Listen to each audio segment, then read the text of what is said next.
মধ্যে বাংলাদেশ দুইটা ভিন্ন প্রতিপক্ষকে টি-20 ফরম্যাটে অল আউট করেছে। একটা দেশে একটা বিদেশে দুটো ম্যাচই বাংলাদেশ জিতেছে। শ্রীলঙ্কার বিপক্ষে সিরিজের দ্বিতীয় টি-20 ম্যাচে বাংলাদেশি বোলাররা লঙ্কানদের গুটিয়ে দিয়েছিল 100-র নিচে 94 রানে, যেখানে বাংলাদেশ প্রথমে ব্যাট করেছিল 177 রান, অর্থাৎ ম্যাচটা কিন্তু হয়েছিল একটা ব্যাটিং ফ্রেন্ডলি উইকেটে। তারপরেও বাংলাদেশের বোলাররা শ্রীলঙ্কাকে মাত্র 94 রানে গুটিয়ে দিতে সক্ষম হয়। আর এবার পাকিস্তানের বিপক্ষে ঘরের মাটিতে বাংলাদেশি বোলাররা পাকিস্তানকে অল আউট করেছে 110 রানে, এবং এই ফরম্যাটে প্রথমবার পাকিস্তান অল আউট হলো বাংলাদেশের বিপক্ষে। সো এই যে ঘটনাটা ঘটেছে, দুটো ম্যাচেই বাংলাদেশ জিতেছে, নিশ্চিতভাবেই জয়ের নায়ক মূলত বাংলাদেশের বোলাররা। টি-20 ফরম্যাটে যেটা হচ্ছে সেটা হচ্ছে যে একটা ভালো বোলিং কম্বিনেশন বাংলাদেশ দাঁড় করিয়ে ফেলতে কিন্তু সক্ষম হচ্ছে বা ধীরে ধীরে এগোচ্ছে, সেটা আমরা বলতে পারি। কম্বিনেশনটা আসলে কিরকম, আমরা যদি বোলিং লাইন আপের দিকে তাকাই, সেখানে আমরা দেখতে পাই যে বেশ জোরে বল করে বা নতুন বলে উইকেট নিতে পারে সেরকম তাসকিন আহমেদ রয়েছেন। একই সাথে তানজিম হাসান সাকিব রয়েছেন, যাদের বলের গতি around 140 kilometre per hour. So express গতির দুজন ফাস্ট বোলার ডেফিনেটলি রয়েছেন।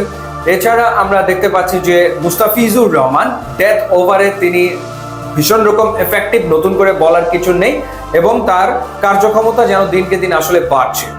স্পিন ডিপার্টমেন্টে ভেরিয়েশন আছে, সেখানে রিশাদ হোসেন লেগ স্পিনার তিনি রয়েছেন, এবং পাশাপাশি অফ ব্রেক বোলার হিসেবে মেহেদী হাসান মিরাজ বা শেখ মাহাদি তারা রয়েছে।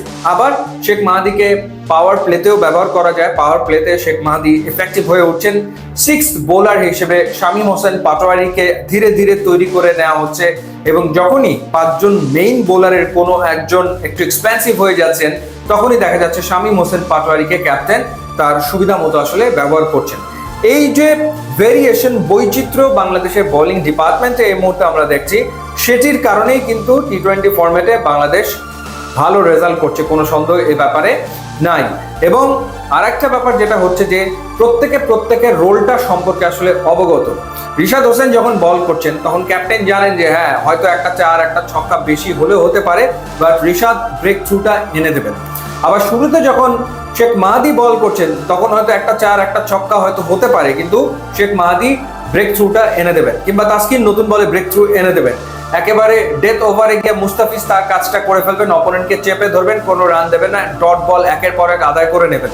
সো এই যে বিষয়টা, ওভারঅল বোলিং ডিপার্টমেন্টের ভেতরে প্রত্যেকে জানে প্রত্যেকের কাজটা কি, এবং বোলিং ডিপার্টমেন্টের ভেতরে বৈচিত্র্য, সেটাই বাংলাদেশের সাফল্যের মূল কথন বলে আমার কাছে মনে হচ্ছে, এবং এটা আশা তো করছি সামনের দিনগুলোতেও অব্যাহত থাকবে।